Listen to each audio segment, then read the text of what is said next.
मला तुम्ही काँग्रेस पक्षामधून काढून टाकाल, पण माझ्या रक्तातली काँग्रेस तुम्ही कशी काढणार? हे आदरणीय विलासराव देशमुख साहेबांचं वाक्य आजच्या या राजकीय परिस्थितीच्या पार्श्वभूमीवर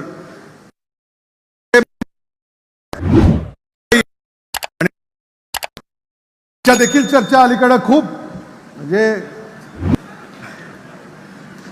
पण मी सांगितलं माध्यमांना की मी जिथं आहे तिथं ठीक आहे.